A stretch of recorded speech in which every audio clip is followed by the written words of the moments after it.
There are certain stories that leave us bewildered and questioning the limits of our understanding, where we're gonna delve into the eerie realm of these supernatural encounters and share some spine-chilling moments captured by braver individuals than I. Reality and the paranormal are gonna be colliding today. Prepare to be captivated, intrigued, and I hope just a little bit entertained. Number 5, weird deer. Coming up first today on our list of strange sightings is going to be this first clip, which was lovingly uploaded to TikTok with the caption WTF deer. Now, of course, we all know what that means, but if you're not familiar with internet acronyms, WTF stands for, well, that's fantastic. And when you see the condition this deer is in, you'll probably say WTF too. In the clip, we can see a deer getting the heck out of Dodge, scampering out of the woods like somebody just flatlined Bambi's mom. It looks frightened, as if it knows something is up. Well, not even a few seconds after we're introduced to our deer, whatever has this deer so scared that it's causing to freeze up like a deer in headlights, a second deer comes running out with a head that's twisted every wrong way. The thing is checking its rear views while also looking forward. The snarled deer then charges forward into the night, hopefully to never be seen again. Now, when this was uploaded, the intent was that this was a skinwalker caught on camera. Skinwalkers, of course, being Dene or Navajo shamans who have been cast out of society for their practice of black magic and unsavory communion with spirits. They're outcasts from society, exiles. And they're traditionally said to be able to take the form of animals if they wish.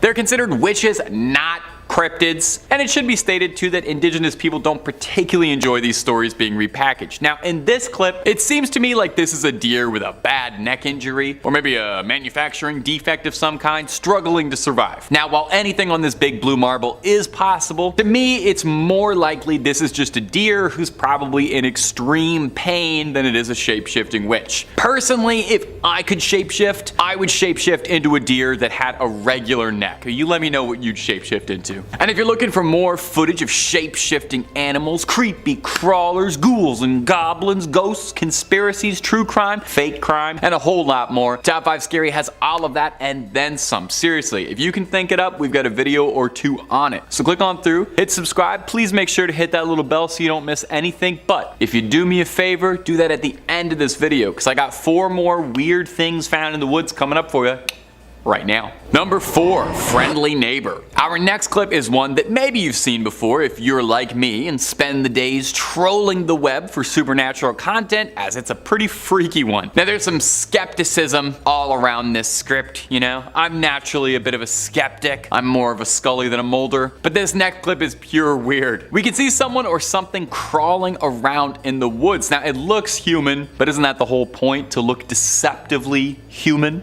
Well, whatever this humanoid is, we get an up-close and personal look at this thing crawling in an extremely comfortable way that doesn't look human. Humanoid moves like a zombie, moving like a puppet with tangled strings. Now, I would think a shapeshifter, if they got caught by someone, would transform into a wolf or a cougar or maybe a hawk and get on out of there, right? And maybe we're catching this creature at a bad time, mid-transformation, as we see the humanoid attempt to build up a bit of momentum by getting down on all fours and trying to accelerate forward. Now, I do feel like I have to address the elephant in the room here. I don't want to talk down to you or play ignorant. Now, this could be a shape-shifting witch of legend, but we should also address the very real possibility that this clip of someone shirtless walking around on all fours behaving extremely odd in what looks to be a backwoods part of Virginia, maybe. This could very easily be someone on substances, or all of the substances, entirely possible by the way that little walk is going.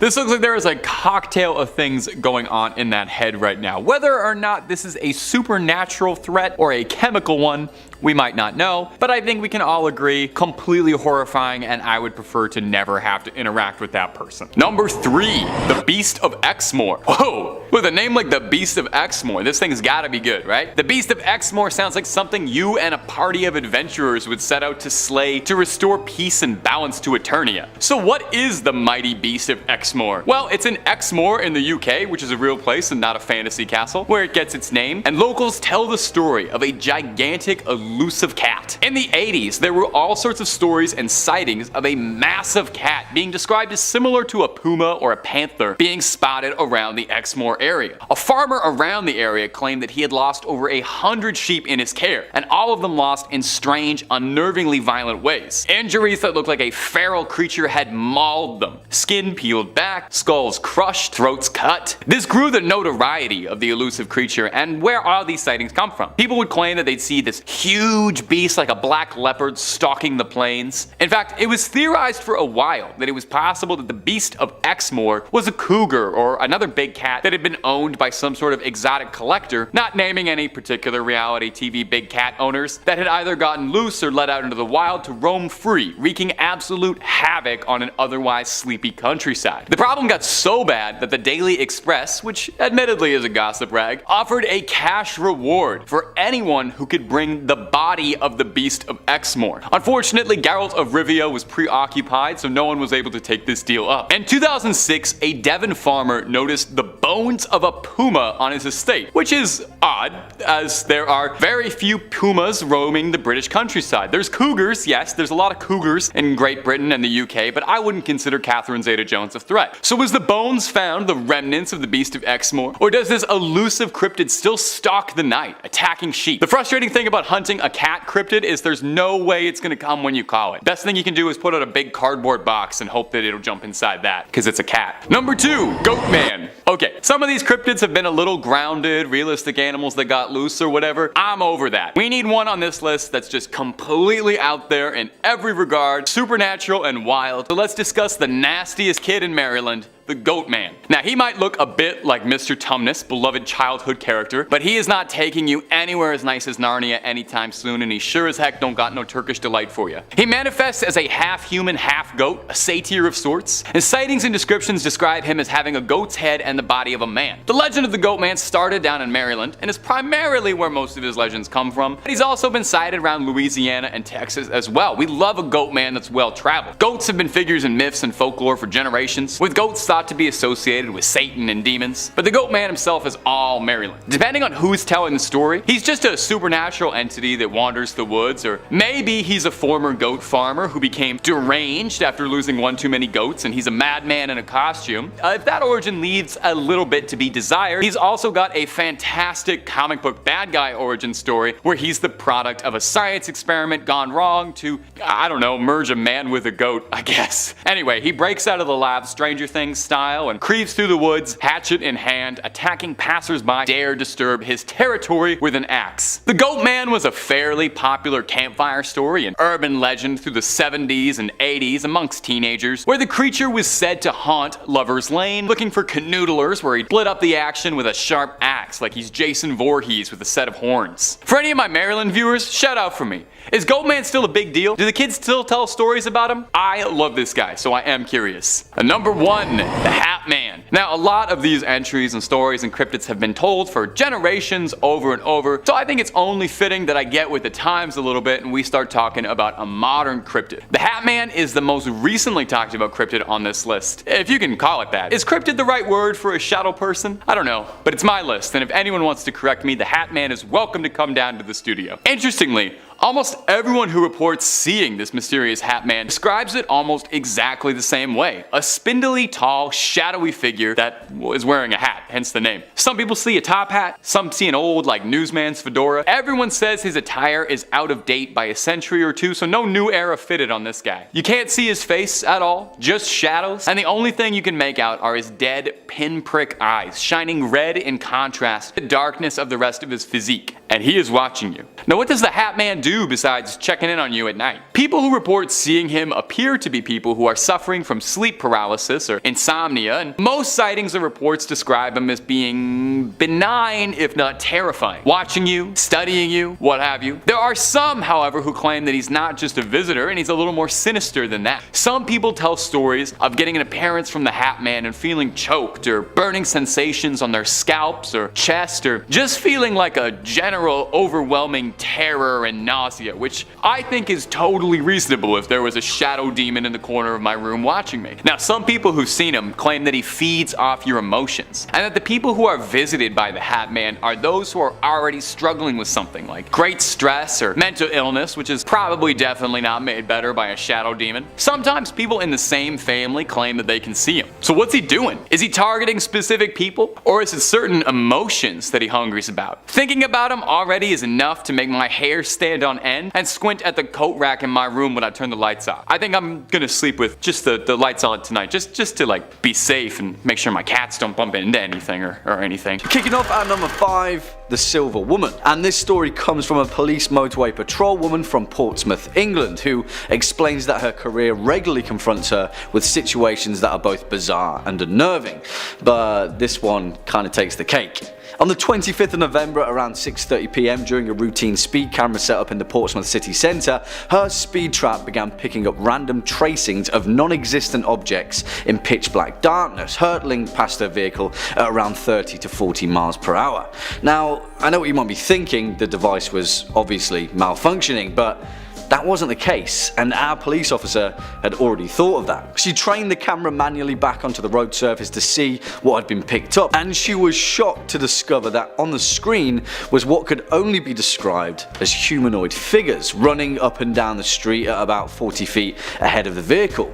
Strangely enough, they seemed to have a silver appearance to them, almost shimmering and translucent. She looked out of the window and again, nothing was there, but when she looked back at the screen, about 10 feet away from the vehicle was one of the same silvery entities standing motionless, facing away from the van, hulking and breathing in a strange fashion, as if they were weighing up taking on the police officer. What were they? Well, we'll never know, and when she played the tape back for her fellow officers, the silvery entities were nowhere to be seen. Yeah, I've got no clue about this one. Coming in at number 4, the Fouke monster. Now, Bigfoot is obviously the heavy hitter of the cryptid world. People have devoted their entire lives to hunting down the elusive mountain creature, stretching all the way across the wildlands of North America, as well as similar instances across the planet. But there is one little town in America that seems to be the hotspot for these sightings: Fouke, Arkansas, and in 1971 it became the scene of its most terrifying legend. Meet Bobby Ford, a man who vehemently claims he's seen Bigfoot, or a version of it, describing it as 7 feet tall, ridiculously fast and covered in long brown hair. And he saw it up close and personal. It was a Saturday when Bobby and his brother were out hunting a short distance from their rural home when they heard screams in the distance. Bobby's wife, Elizabeth Ford, was frozen in horror when a creature reached through the front window, massive and hairy with glowing red eyes that made no sound except for heavy breathing.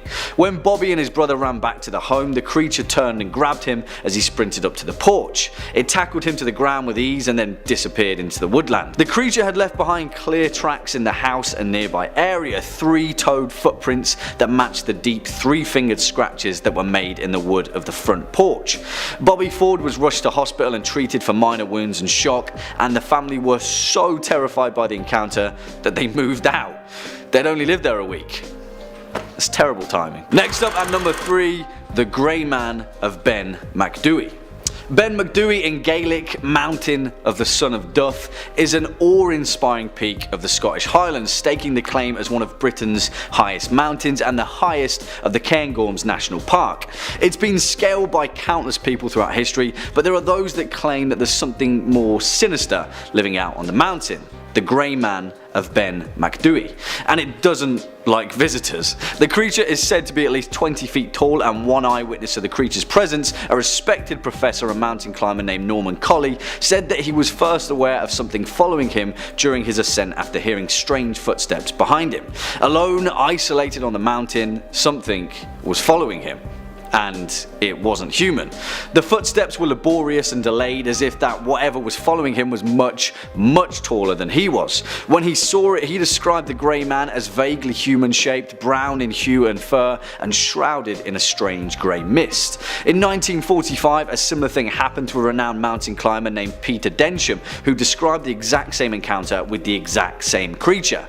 Again in 1958, the Scots magazine wrote of a similar account from naturalist Alexander Tunion, who who this time found himself armed with a rifle and fired several rounds into the grey man. He thought he'd hit it, whatever it was, but after trekking over through the snow, found no sign of the creature. It vanished away like fog rolling across a mountain, and the mystery of the Greyman of Ben McDoui remains unsolved. Number 3, that ain't no buck. And coming in right at our sweet little middle spot, here's a clip that I didn't think was the best, but I also didn't think was the worst. It's a perfectly neutral clip, perfect middle child of a clip. In this very short clip, we see someone driving through the backwoods late at night, real children of the corn kind of situation. Nothing but big stalks for miles and miles around, which is perfect actually, all the better for creatures of the night to stalk you in. That pun was a bit laborious, but we got there. In the clip, it seems like the driver notices a buck acting a bit strangely, until the camera zooms in ever so slightly, and you realize immediately,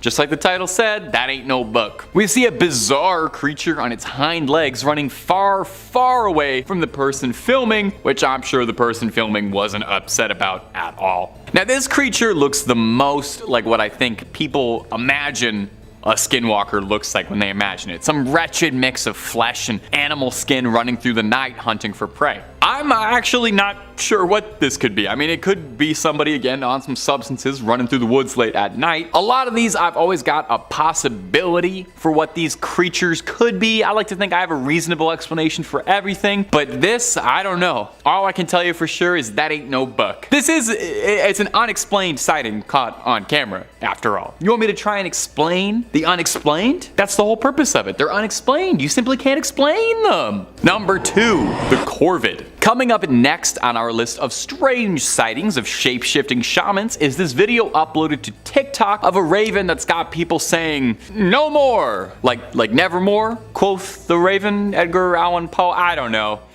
Sometimes I'm struggling for jokes. It was uploaded to TikTok by user Lindsay Ivan, and I don't know, something about her, she seems familiar, like I've heard her name before. Anyway, in the video, we get an up-close and beautiful personal view of a beautiful raven with a very unnerving voice. It sounds as if it's got the voice of a human. Now, skinwalkers are said to be shape-shifting witches who can take the form of any animal they please and can mimic many voices. So is that what's happening here? Is that what this footage is? You sure that's why? Well, this next video I wanted to include solely because I wanted to debunk it, 1, and 2, take it as a small window of education for something I am very passionate about. Ravens are corvids, birds that are known for having hooked beaks and bristly feathers. They're usually black, although the blue jay is a very famous notable exception. Crows, ravens, magpies, jackdaws, jays, these are all corvids. Now, what makes corvids so interesting, and one of my favorite kind of birds out there ever, is they are unbelievably intelligent, with many ornithologists suggesting that ravens and crows, not only the smartest birds on the planet, but very well maybe like top 5 smartest animals out there. Among crows and ravens' many parlor tricks is that they're able to remember human faces. They understand the concept of causality. A raven understands what cause and effect is. Ravens can count, they've been shown making tools, they give gifts,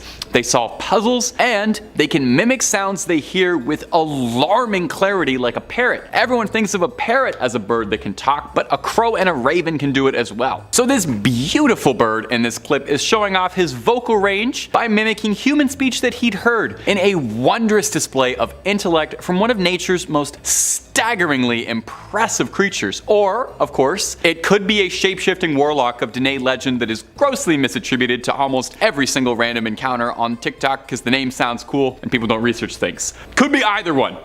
Number 1, a scream in the woods. Coming up in the final spot today in our list of possible shapeshifters we just can't explain on camera is this viral video that's been making the rounds for its unexplained and terrifying nature. Now, this clip was originally uploaded under the name Strange Sounds While Mushroom Hunting. That sounds lovely. By user Tomorrow's Garden. Clicking through on the channel, we can see that they mostly stick to naturalist content, and when they're not doing that, they're reviewing the exciting world of stud finders and mouse traps. So supernatural hoaxes doesn't really seem to be a big part of their channel's identity, which is what makes this clip that much more real. In the clip, we see someone walking around a beautiful little forest as the user is checking out what's new with the local mycelium. Interrupting the bird song and the other beautiful sounds of the forest is a shrill scream that seems like it's come directly from hell, piercing not just your ears but your soul. Downright agonizing. Let's roll a clip of just that shrill shrieking.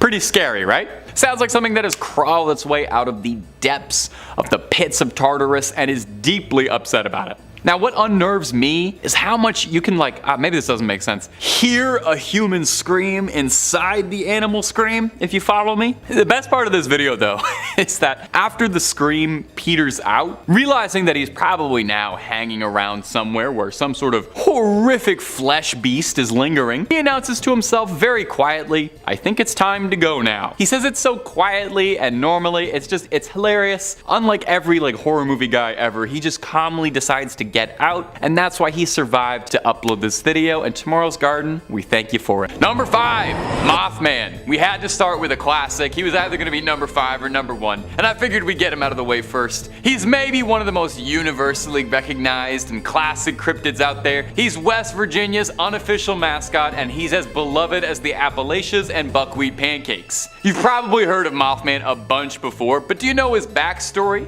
You know where his legends and his legacies start? Unless you're a West Virginia native, maybe not, so let's shed some light on the Mothman, because he would probably love that. He's a moth, he's drawn to it. Most Mothman fans agree that his first reported sighting was in the 1960s, 1966 to be exact. The story goes that a young couple, one Roger and Linda Scarberry, had been driving around at night when they saw a large creature whose eyes were glowing red, standing at the side of the road near the site of an old World War II munitions plant. Linda described this being 7 foot tall, muscular, with giant wings and nightmarish glowing red eyes. Upon being illuminated, the creature pursued them all the way to Point Pleasant. Now, one isolated sighting does not make a cryptid legend, so it was probably the repeated sightings that propelled our favorite moth into legend status. For the next few weeks, Virginians kept reporting sightings of a bizarre, large, bird-like creature with glowing red eyes. On December 15th, 1967, the Silver Bridge in West Virginia collapsed, with several locals conspiring that the Mothman was involved and could be seen flying away from the crime scene. I always thought he was benevolent, just like a fun, guy. I didn't know he did stuff like that. This is unwelcome news.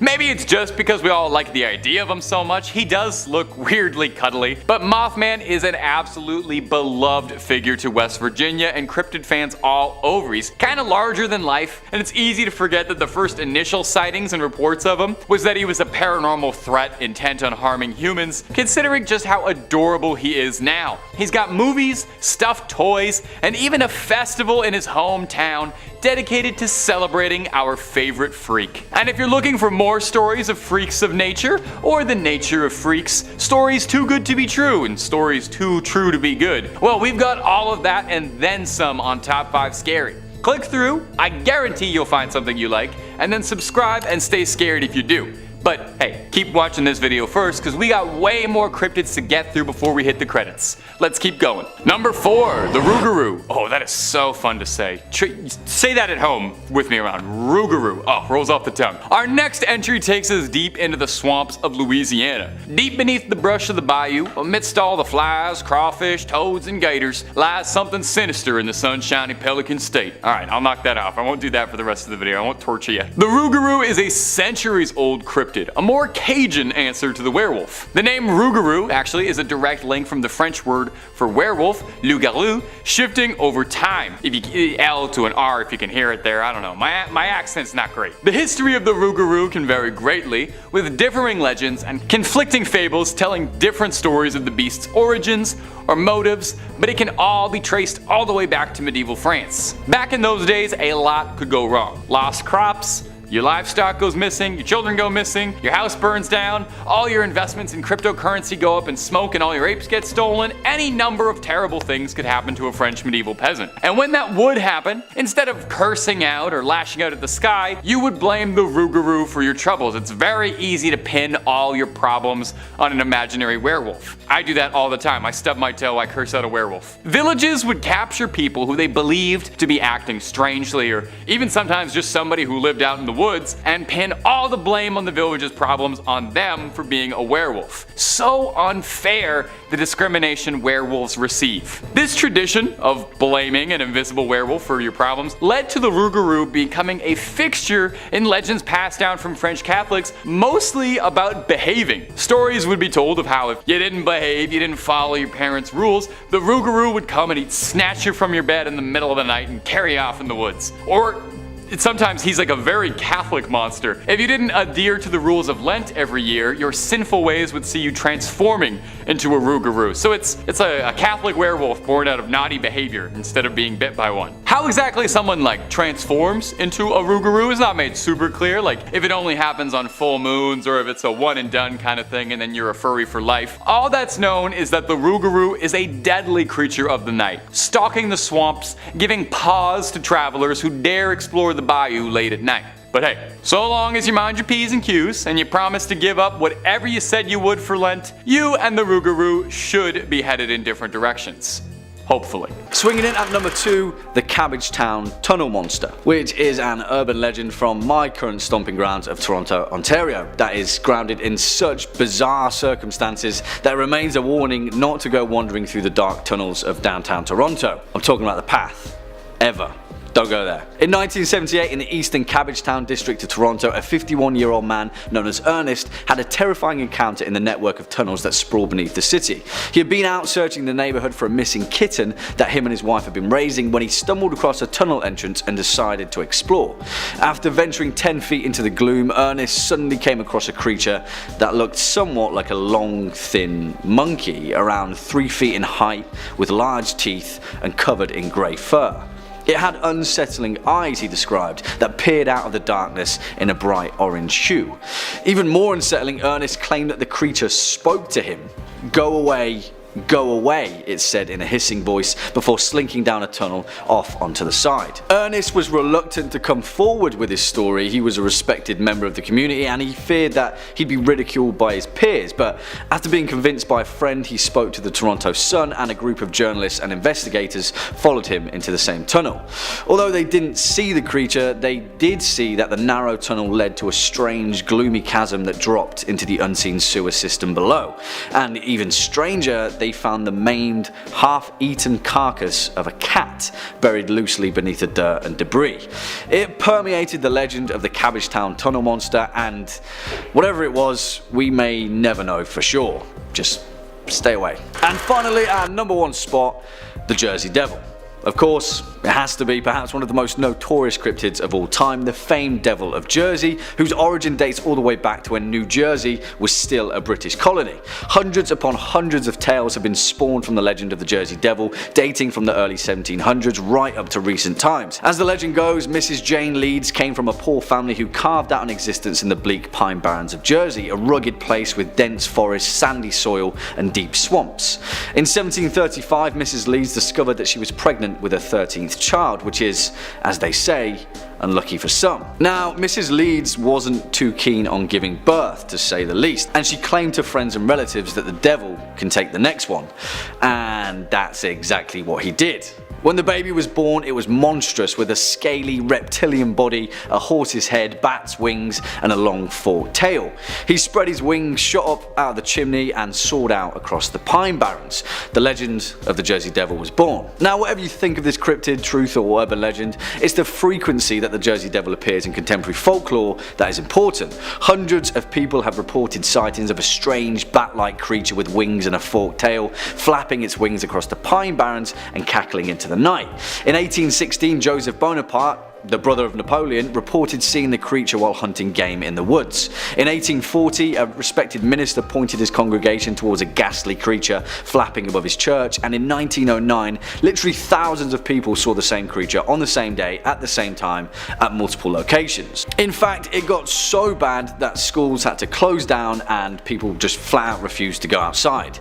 And still, to this day, New Jersey natives will warn you to tread carefully in the Pine Barrens. Number 5. Kamatichi. I love doing videos and lists like these ones because I get to spend a lot of time researching into these different cultures and cryptids I never really would have known about without these opportunities, so thanks for watching stuff like this so I can keep on doing them. That's my greedy reason behind it. I just like learning. Our first cryptid from the land of the rising sun is going to be the Kamatichi. This yokai appears as a weasel with razor sharp sickle-like claws. If you're a Pokemon head, big Pokemon fan, Sneasel from 2nd Gen, the Dark Ice type, he's based on a Kamatichi. They've got spiny fur similar to a hedgehog, and they bark like a dog, and they have razor sharp claws. These adorable funny little guys are extremely lightweight, lighter than the wind itself even, and as such travel by gusts of wind soaring through the sky like they're radical, furry little windsurfers. Legends of the Kamatichi first came about in the Chubu region of Japan, notorious for its icy sharp winds that were so powerful they would blow men over. These legends then took the form of the Kamatichi, the winds literally personified as this little vermin miscreant. It attacks you in the legs and it knocks you over. You're all exposed and helpless while it picks away at your vitals with its little sickle hands. These creatures are surgical when they strike. A Kamatichi sucks away and feeds on any of the gore left behind by their wounds. These creatures are said to be totally stealthy, impossible to see with the naked eye, and blend into their surroundings well. And here's some pedantic little wordplay trivia. I know all the kids at home love pedantic wordplay trivia. There's some debate as to whether or not Kamatichi's name is nothing more than a cheesy pun. There's a stance that old sword fighters in Japan would use called Kamatichi, translating loosely to sword stance, and well, you can see if you just literally squish those two sounds together. And if you're looking for way more cryptid content, creepy tales, true stories, fake stories, aliens, conspiracies, horror movies, and basically just about everything weird and freaky that could possibly happen on this world, Top 5 Scary is the place to be. So hit subscribe, ring that bell when you do, and stay scared. But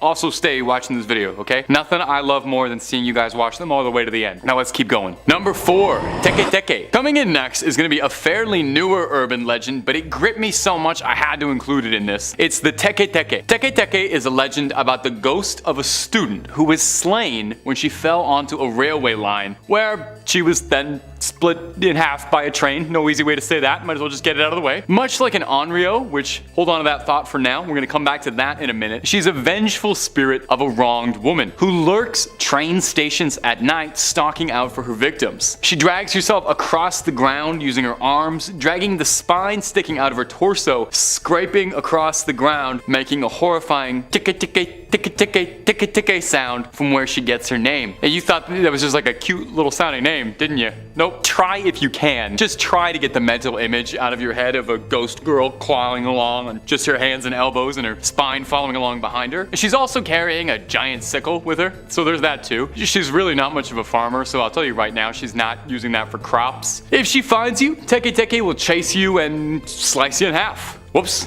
Some variations say that she only takes your legs, which I guess is better, but really not by much. There's a specific variation of the legend that gives Teke-Teke a bit more backstory for her origin, saying her name is Kashima Raiko, and she's a specific entity. She died when her legs were severed from her body, and the next part gets a bit creepy, so you might want to grab onto something, maybe put a little salt circle around your computer. It's said that when an individual learns of Kashima's story, she'll appear to you within the next month. So start timing now, I guess. Kashima Raiko is said to haunt bathroom stalls asking where her legs have gone. If you answer in a way she doesn't approve of, she'll take them from you. Incredibly bizarrely, most of all, this isn't the only bathroom themed horror story on this list, and I'm not joking, so we'll talk about that in a minute, but in the meantime sit tight and wait what I can possibly mean. Number 3, the man in my scope. This next story comes to us from an interview that a YouTuber, Funkalopagus, did with a hunter who thinks he had an encounter with the creature or something else deeply strange late at night. He originally posted this story to Reddit with the name Perpetual Connection, so that's what we'll call him if it comes up. He says he was hunting boar. He was saving up for a while to get a special thermal vision scope. He took it to a range and waited from 10 p.m. to 2 a.m. to find a good boar to bag, but surprisingly wasn't finding anything. And he noted that the area that he went up to was shockingly empty of wildlife, no deer, no rabbits, no coyotes, nothing, as opposed to it usually being pretty plentiful. So he was getting himself ready to leave, assuming it must have just been a bad day, when he heard a crunch come from the direction that he'd entered the park. So he raised his scope to see what it was and saw initially what he assumed was a bear, some big mass on his scope. He zoomed in a bit and jolted when he realized it wasn't a bear, but looked a bit more like a man. Now what was disturbing him was that he was about 30 miles away from any other public areas. And there were no other cars parked around, no wildlife to speak of. The only other living thing next to him was this person in his scope, who happened to be completely naked, twitching and grabbing at all the foliage.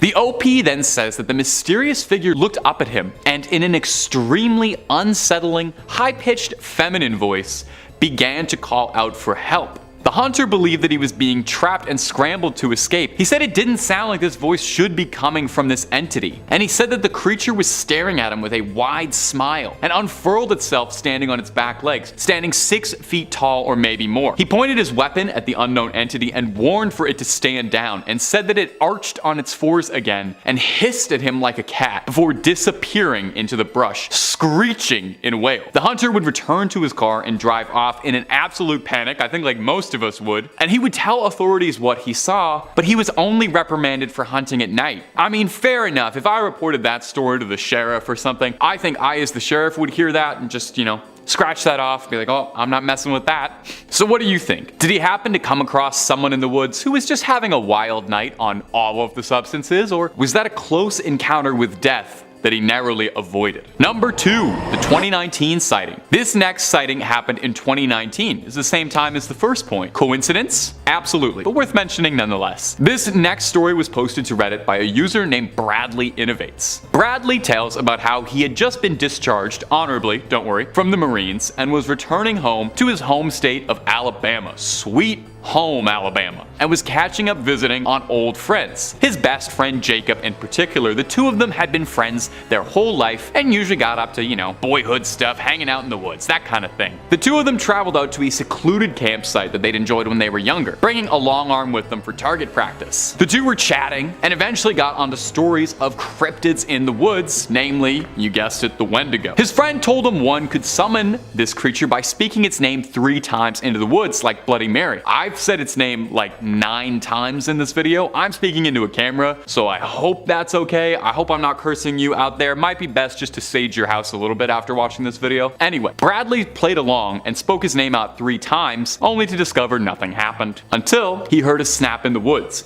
and his reflexes instinctively darted backwards. A few coyotes ran by, and his friend decided that it was enough scares for the woods and started to pack up when a tree began to fall forward towards them. Now, if that wasn't already unnerving, the Redditor said the next thing he heard was the voice of his friend's younger sister calling out to them both, except they didn't bring her along and she wasn't anywhere nearby, and that's when both of them knew they were in far deeper trouble than they thought. They claimed that they saw an emaciated, fleshy monster, deathly thin, with next to no meat on its bones, skin as pale as ash, and a vibrant blue eyes.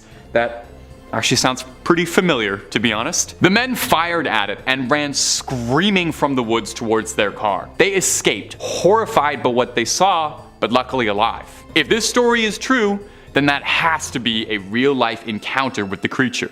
Number 1, Jack Fiddler. There truly aren't many sightings or stories of Wendigos, and indigenous people don't particularly like to share these stories out of their tribes. Despite the popularity on apps like TikTok, it's a pretty niche bit of folklore. Of course, it could also be because there are people out there maintaining the local population. Jack Fiddler, or Zanhano Gahengogawa, was an Ojibwe shaman living in Sandy Lake in the late 1800s, early 1900s. He was renowned among his people for being a hunter of the supernatural, defending his tribe from threats that no one else would be willing. There are many documented cases of indigenous people who, feeling themselves lose control to the appetite or the spirit within them, would request that someone close and trusted would be the one to finish them off. This could be a close friend of the family or a family member. It was an act of mutual trust. Zanhano Gahengogawa claims to have felled 14 Wendigos during his lifetime like this. Of course, not everyone would see it this way. By 1906, word would reach the Royal Canadian Mounted Police, the Mounties, that to them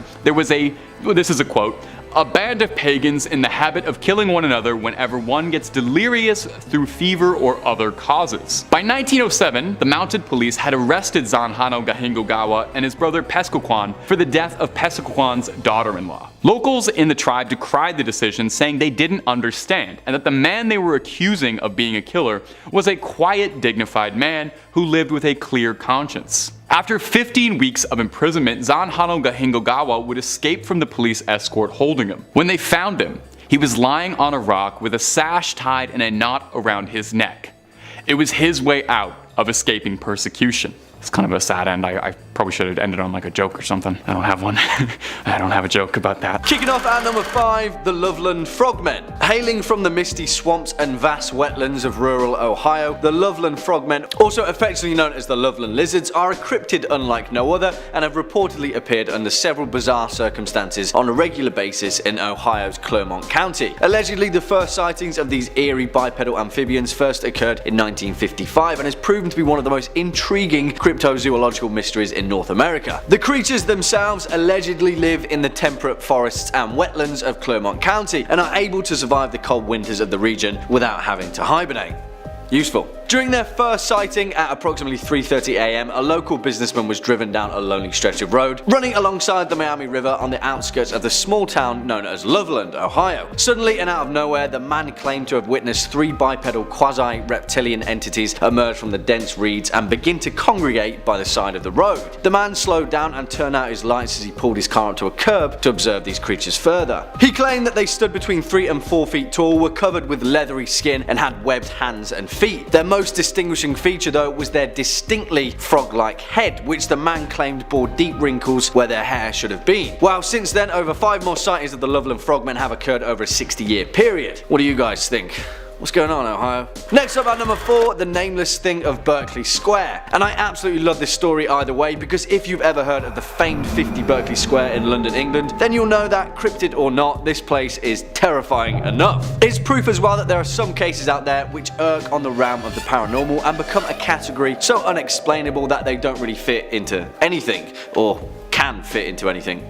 I don't know, it's pretty nebulous. Either way though, the haunted legacy of Berkeley Square has featured ghosts and poltergeists the world over, and it's widely considered to be one of the most haunted places in England. But there is one particular instance that takes the cake: the Nameless Thing of Berkeley Square. A tale that takes place in 1840 when a 20-year-old Sir Robert Warboys got into a drunken dare in which he had written off Berkeley Square and its paranormal reputation as a whole load of Kaiser Soze. He put money down that he could spend the night in the building's most cursed and haunted second floor, and so the next evening did exactly that, with a pistol in his hand.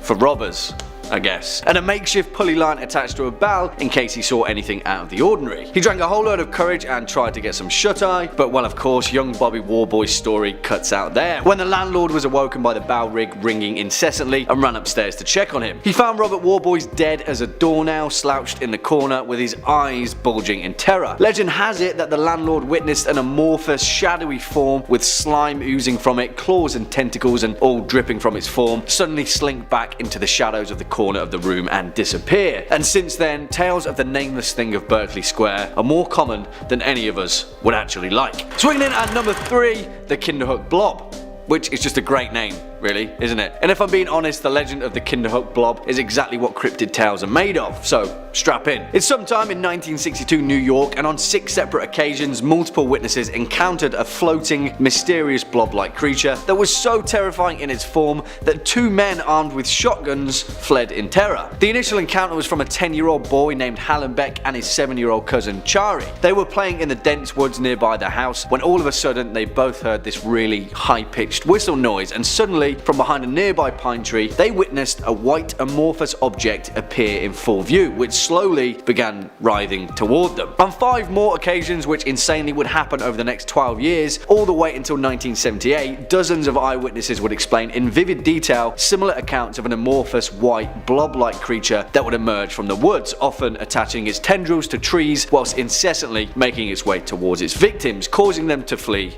in terror. So much so that on one occasion 2 grown men tried blowing it to pieces with shotguns to no avail and then turned tail and ran. What I love about this story is the essence of a cryptid tale. For all intents and purposes, the Kinderhook blob could be a disused weather balloon floating listlessly through the air, but because it was seen multiple times by multiple people in the right setting, the legend of the terrifying white blob quickly became a horrifying reality. Either that or it's a sentient alien life form that's going to consume us all, so yeah. Number 3. Skinwalkers. This one is a very popular cryptid online, and you've probably heard a great deal about them before if you're a fan of this kind of thing. But the term does kind of get thrown around a lot and ends up describing all sorts of things that might not be super accurate. So let's take a look at examining some of the history of the legend and where it stems from. Skinwalkers are apparently like really viral on TikTok. I wouldn't know, I gotta be honest, I try to really limit how much time I'm on that. The Skinwalker is a creature of Navajo legend where it's referred to as a Yi Naldushi, and please forgive me if that's pronounced incorrectly. It translates to, by means of it, it goes on all fours,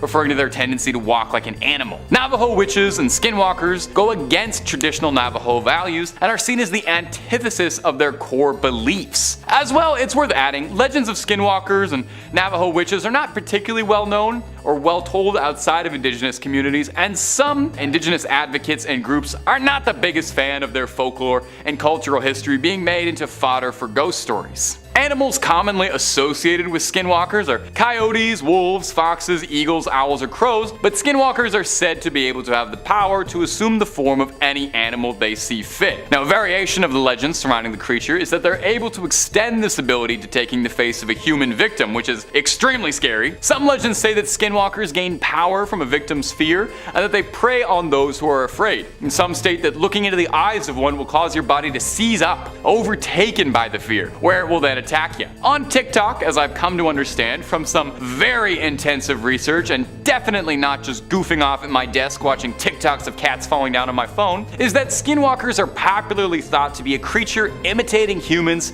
or animals and doing a poor job of it. Which case, if that is true, the likelihood of me being a skinwalker? Sky high. Number 1, Gashadokuro. And our final entry is gonna come from Japan, and as a fabled mythological creature, and may I just say, is one of my favorite mythical monsters I've read about in a while. As soon as I was reading about this thing, I started texting my friends, I was so excited about it. This thing is a real life Dark Souls boss fight. Maybe I'm outing myself as way too much of a nerd here, but this thing is where the inspiration for High Lord Wolnir and Grave Lord Nito of Dark Souls fame came from. I couldn't resist throwing it out there, sorry guys. Formed from tens of thousands of bones of fallen soldiers, the Gashadokuro is a massive titan of a beast, a gigantic skyscraper-sized skeleton. Is that not the coolest thing you've ever heard? A giant which wanders around the countryside during the darkest hours of the night. Their teeth chatter and their bones rattle, which is why the translation for their name translates loosely to rattling skull. You'd have to imagine though, you would probably hear this thing chattering its teeth from a few hundred miles away. You'd hear it in the next town over. It's said that the Gashadokuro is born when mass amounts of soldiers die on the same battlefield. Their bodies rot in the fields and they don't receive proper funerary rites. As such, their souls are filled with torment as their bodies lay face down in the muck, and that malice permeates their bones, causing them to twist and mend into unnatural ways, clumping together to eventually form the humongous skeletal monster of a boss fight, the Gashadokuro. Now, troublesome for humans, it's said that a Gashadokuro is too large and too powerful to be felled by ordinary weapons. Although, I have to wonder if that's still true. I feel like we put more gunpowder in things in 2023 than they did in the Sengoku period, and I'm pretty sure a bulldozer would make short work of a bunch of bones being held together with hatred. It's said that these creatures no longer show up because the amount of dead bodies in one place are not nearly as high as they once were in rural areas of Japan back then, with significantly less wars and plagues occurring, which is a sign of progress, right? You know, if there's so few piles of mass graves that they're no longer reanimating as Godzilla-sized skeleton demons, that's a real positive note for the human race, and I think something we can all smile about. In at number 5, we have the Jersey Devil. Known to exist in the Pine Barrens of New Jersey, the Jersey Devil is often described as having hooves. A snake's tail, bat wings, and a head that looks something like a horse. There have been many sightings throughout history of the Jersey Devil, with the cryptid dating all the way back to the 1700s and continuing on until the past decade. It is said that the Jersey Devil often glows and can breathe fire or poison water with its breath. Throughout folklore, it is also known as the Leeds Devil, with local residents tracing its origins to a woman named Mother Leeds, the mistress of a British soldier who was suspected of being a witch. When she gave birth to her 13th child, she cursed it. The baby was born as a hairy creature and soon began terrorizing the town and its people, even eating children. Now, like I said, there have been many sightings throughout history. On July 27, 1937, an unknown animal with red eyes seen by residents of Downingtown, Pennsylvania, was compared to the Jersey Devil by a reporter for the Pennsylvania Bulletin of July 28, 1937. In 1951, a group of Gibbstown, New Jersey boys claimed to have seen a monster matching the devil's description, and claims of a corpse matching the Jersey Devil's description arose in 1957. Now, many choose to ignore the Jersey Devil, with it thought to be an undiscovered species of animal, generally classified as living pre-pterodactyl. Coming in at number 4, we have Yowie. Yowie, also known as Yehu, Yori, Hairy Man, or Yahoo, is a fanged humanoid creature or great ape featured in Aboriginal mythology along with Australian raptors or Burrinjaw. It is considered to be the Australian Bigfoot and contains many primate-like features, indicating that it is an undiscovered species of great ape. Yowie is described as being one of the most aggressive Sasquatch species and has been reported ripping the heads off of kangaroos and dogs. In the past, it has been described to be around 7 to 9 feet tall, with a large red mouth and talon-like claws according to Aboriginal legends.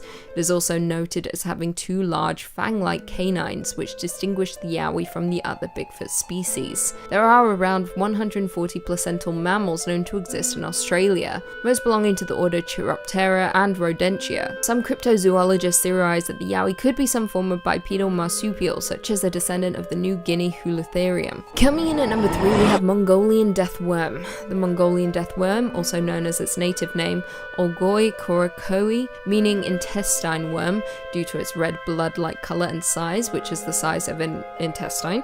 It has often been described as around 2 to 7 feet long and possesses the ability to spit out a corrosive yellow saliva and generate blasts of electricity. Mongolian nomads believe the giant worm covers its prey with an acidic substance that turns everything a corroded yellow color. Legend has it that as a creature begins to attack, it raises half of its body out of the sand and starts to inflate until it explodes, releasing the lethal poison all over the victim. It is said that the livestock and humans are its main prey, and because Mongolia had been under Soviet control until 1990, there is very little known about the cryptid. Nobody is entirely sure what the worm actually is, with some experts claiming it to be fake due to the Gobi Desert being too hot an area for annelids to survive. Some have suggested it might be a skink, but they are said to have little legs and scaly skin, whereas witness accounts have specified that the worm is limbless and smooth-bodied. In 2005, an expedition from the Center for Fortean Zoology crossed 1,000 miles of the Gobi on the track of the death worm. They concluded it was likely a large unknown type of worm lizard, and the powers that were attributed to it were apocryphal. Coming in next at number 2, the disappearance of Peter Grayson. The Groot slang, or the Groot slang, which in Afrikaans loosely translates to big snake, is a legendary creature widely considered to be one of the continent's most prolific cryptids, and is reputed to dwell exclusively in the deep caves and cavernous systems in the Richtersveld, South Africa. According to legend, the Groot slang is a primordial creature that is reputedly as old as the world itself and dwells within what locals refer to as the bottomless pit, which also, conveniently enough, is also filled with precious diamonds. Well, diamonds historically have a proficiency of attracting daring adventurers, and one of those adventurers just so happened to be an English businessman known as Peter Grayson. In 1917, Grayson and a team of excavators began an expedition into the Richtersveld cave system, accompanied by several local guides. After heading out into the rocky desert landscape, and upon hearing that Grayson intended to descend into the bottomless pit, unwittingly the lair of the Groot slang, the local guides quickly left after warning Grayson that they'd lost friends and family to the violent serpent before, and they weren't going to do it again. He shrugged it off and alongside his 2 excavators headed deep into the cave, and well, that's the last that they heard of any of them. The Grayson dynasty faded into obscurity after their patriarch was never seen alive again, but as the legend goes, one of the local guides returned to the cave a day or so later after feeling guilty for abandoning Grayson and his team. At the entrance of the cave, he found the body of an excavator, half of his body actually, to be specific. His legs and most of his torso had been ripped clean off, and he died attempting to crawl back out. What a way to go. And finally, coming in at our number 1 spot, the legend of Yuri Grando. And I just have to tell this cryptid story because it's one of my favourites, and it's also considered to be one of the first historical instances of vampirism. As the legend goes, Yuri Grando Eljevic was a villager and poor peasant from the region of Istria, which now makes up modern-day Croatia. Historically, he was referred to as a strigoi, strigon or strigun, a local word for something that resembles a vampire and a warlock. Sometime around 1656, Yuri died due to an unknown illness, but according to legend, he regularly returned from the grave at night as a vampire to terrorize his village until his decapitation in 1672. The legend tells that for 16 years after his death, Yuri would rise from his grave by night and terrorize the village. The village priest Giorgio, who had buried Yuri 16 years previously, discovered that at night somebody would knock on the doors around the village, and on whichever door he knocked, someone from that house would die within the next few days. Eventually, the villagers rallied after witnesses saw the corpse of Yuri roaming the streets, and led by the town's mayor, chased and tried to kill him with a hawthorn stick, but failed to pierce his supernatural flesh. The next night, 9 people went to the graveyard and dug up Yuri's coffin, finding a perfectly preserved corpse with a smile on its face. It was Yuri with pristine white flesh and no signs of decomposition. They tried to stake him once more, but witnesses noted that the stick would not penetrate its flesh. Eventually, the villagers were so terrified and kind of fed up with his vampire antics that a brave villager known as Stipan Milicic took a saw and decapitated the corpse. As soon as it tore Yuri's skin, the vampire screamed and blood began gushing from the cut. Allegedly, a man that was presumed dead for 16 years. Yeah, that one's pretty worrying, right? Number 5. Some strange noises. One of the creature's signature calling cards is said to be its horrific wails. Its pained shrieks that don't sound like any animal you'd recognize. It's also said that it's been able to imitate human voices to better lure out its prey. And perhaps those disconcerting sounds were caught on tape as recently as 2019, when a series of howls and shrieks left a hunter and a government biologist searching for answers as to what was going on in those woods. Gino Mikas was hunting with his wife and grandson in northwest Ontario in a fairly remote rural area, about 50 kilometers away from the nearest sign of civilization, most likely an en route. Sorry, rest of the world, that joke is just for Ontario. It's a Canadian cryptid, what can I say? At first, I thought it was a moose, but my mind changed when it screamed again and again. Mikas is an avid hunter, a resident of Sioux Lookout, and knows his way around the woods and what creatures should be living in it. He added on saying, "I've heard many different animals in the wild, but nothing like this. I grew up hunting with my grandfather for the first 12 years of my life. The howls initially came from the distance, but soon appeared closer." We've got the clip, so why don't you take a listen for yourself and see what you think.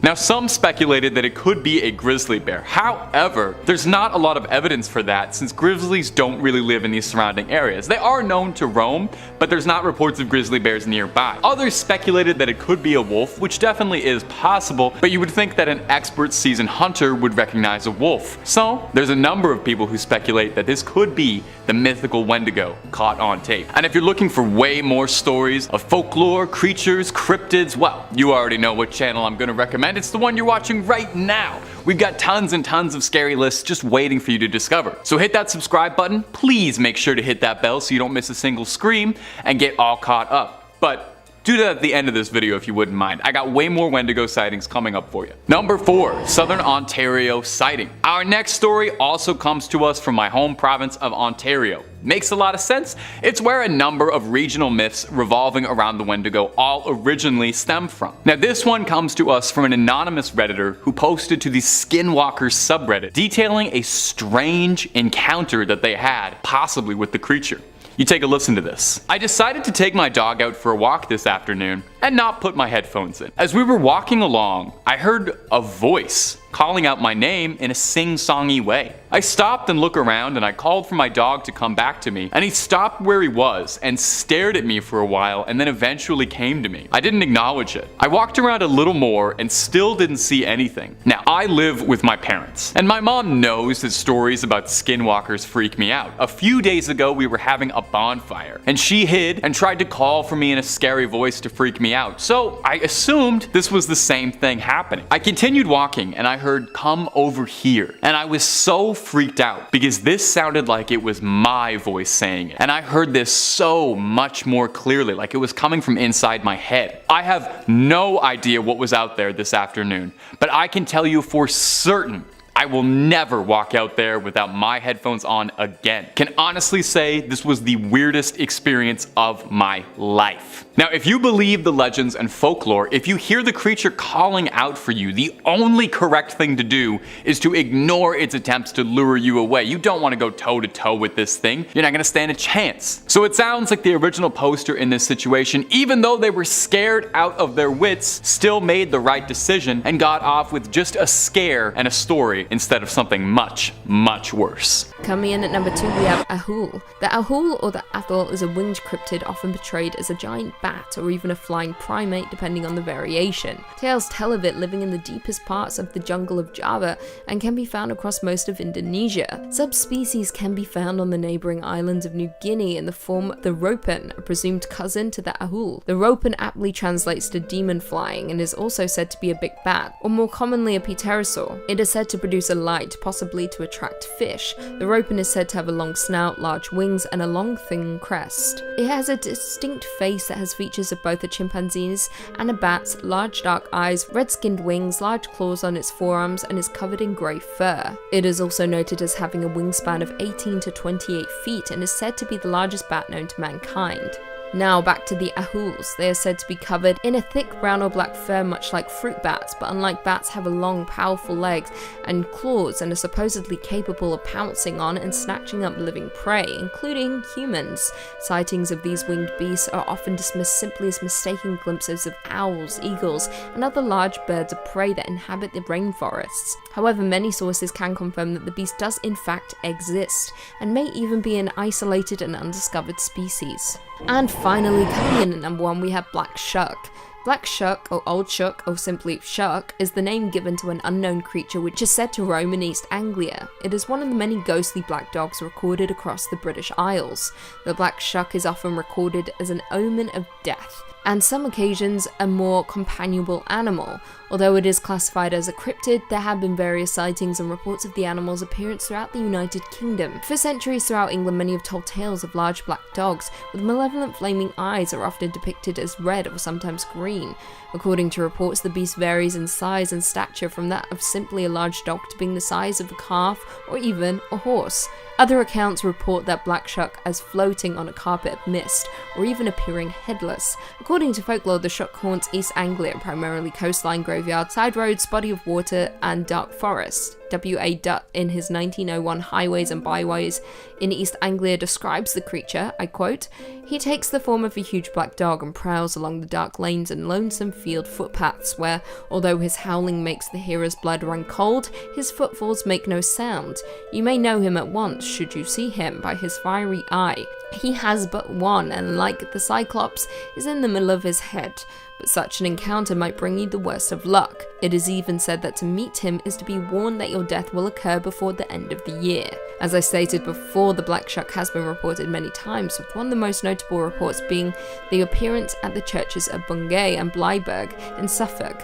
On August 4th, 1957, Black Shuck was said to have burst in through the church doors to a clap of thunder. He ran up to the nave, past a large congregation, killing a man and a boy and causing the church steeple to collapse through the roof. As the dog left, he left scorch marks on the door, which can be seen at the church even to this day. Number 5, the Dover Demon. Starting off on our list is the cutest cryptid on this list in my opinion, but still a creepy little freak. I like to start with the cute ones to kind of ease you into it. The Dover Demon first appeared in Massachusetts in the town of Dover, lending it its name. It appears as a spindly little demon kind of looking thing that sort of resembles a little gray, the traditional big-eyed aliens that you see everywhere. The Dover Demon is identified by its blank face, its red glowing eyes, and its hunched quadruped stature. The Dover Demon was first recorded in the late 1970s, discovered by 3 teenagers who were driving through Mass when they saw something bizarre being lit up by their headlights. Initially, they didn't think too much of it until they noticed that the creature in front of them looked more like a human than it did an animal. The driver, one Bill Bartlett, described the creature as resembling a baby with elongated arms, tan, sandpaper-like skin, which was coarse looking, and no nose, ears, or mouth to speak of on its bulbous, enlarged head. Bartlett claims that he only got a good look at it for a few seconds before it vanished off into the night. Now, there are some who speculate that the Dover demon is capable of rendering itself invisible or camouflaging itself because of the description of this story, and that during daylight it prefers to hide itself in the trees of Dover. Now, bizarrely, I think some skeptics write off the Dover demon by claiming it was just a baby moose being seen at an odd angle or under strange conditions. And I don't know if I really buy that. I've never seen a baby moose at night in headlights, but I have seen a baby moose. They would have a bulbous head or front-facing eyes, and a baby moose doesn't have that, so I don't know if it's all that. A more pressing question, I think, is if the Dover demon is a cryptid or perhaps a visitor from another planet, because it does look a lot like the descriptions of the little greys. Now, there's a bigger philosophical question there. Are aliens cryptid? Let me know about that in the comments below. And if you like hearing stories about cryptids and aliens, well, I have some great news, my friend. We got loads of cryptid videos on the channel, so get comfy, click through the playlists, and stay subscribed for something new every day. Number 4, Goatman. Up next on our list of cryptids that'll keep you from sleeping is Maryland's own Goatman. Now, he might look like Mr. Tumnus, but he isn't going to take you to Narnia anytime soon, and there'll be no Turkish delight in your future. Appearing as a half-human, satiric hybrid, the Goatman is thought to roam around Maryland, but he's been sighted in Louisiana and Texas as well. You know, perhaps he gets bored, perhaps he was taking a tour. The Goatman is said to carry a hatchet with him, and not for hacking any lumber. He's been said to be responsible for missing animals around the wooded areas in Maryland. Now, there's a pretty good historical precedent for goats involved in mythology, with satyrs as a mythical historical cryptid, and goats have been associated with Satan and demons for generations. But the Goatman himself has got a pretty rich history in Maryland folklore. Depending on who you ask, he's either just a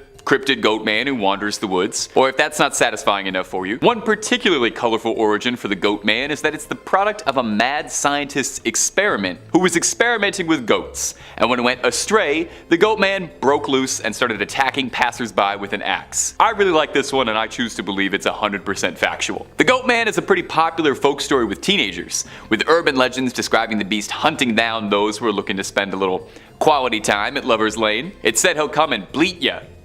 Bleat, like beat. It's a goat pun. It was pretty bad. Do goats do that, or is this sheep?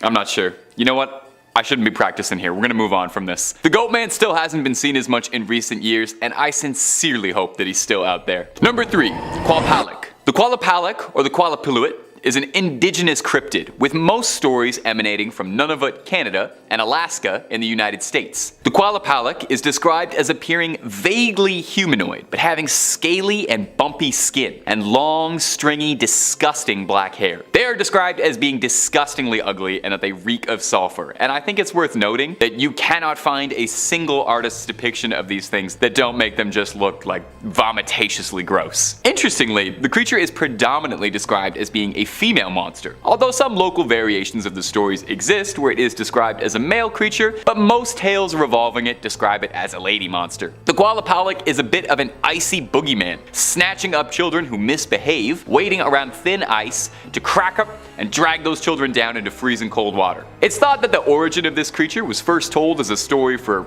practical purposes, as a pretty good way to get kids to not walk on thin ice is to tell them that they'll be grabbed by a gross ice demon. Allegedly, when they grab a child, they stuff them inside their leather burlap sacks, then scurry back downwards into the water. It's said that you can hear a knocking under the ice as a last warning that they're about to strike. Now, maybe this is just a personal experience I had, and maybe some of you also had this as a little kid, but I was read a children's book called A Promise is a Promise, a Robert Munsch classic, that featured a Qualpalic as a villain that was trying to get a little girl to bring her younger siblings to the Qualpalic as a little snack, and it terrified me so much. I didn't even live anywhere near thin ice, and I was scared about it. Scared me bad. Wiry black hair and sunken little eyes got me. Maybe it's not relatable at all, but I thought I would share that. I definitely didn't spend any time near thin ice afterwards. Number 3, a Chenu. A Chenu is an Algonquin creature of folklore a bit similar to a Wendigo, but with some fun regional twists. While both creatures hunt in wooded northern areas, and are both commonly associated with the wintertime, a Wendigo is usually depicted as a stretched out, emaciated monster, whereas a Chenu is depicted as being massive, very furry, and only getting larger and larger the more it eats. Actually, reading that back now, I realize that's not terribly impressive. Most things get larger and larger as they eat. Much like a Wendigo though, a Chenu is thought to have been formerly a man who was turned into a beast, either through their greedy ways, refusing to feed the starving, or for those who give in to the darkest of temptations and consume human flesh willingly. A Chenu is described as looking like a cross between an old man and a beast, large and imposing in appearance, with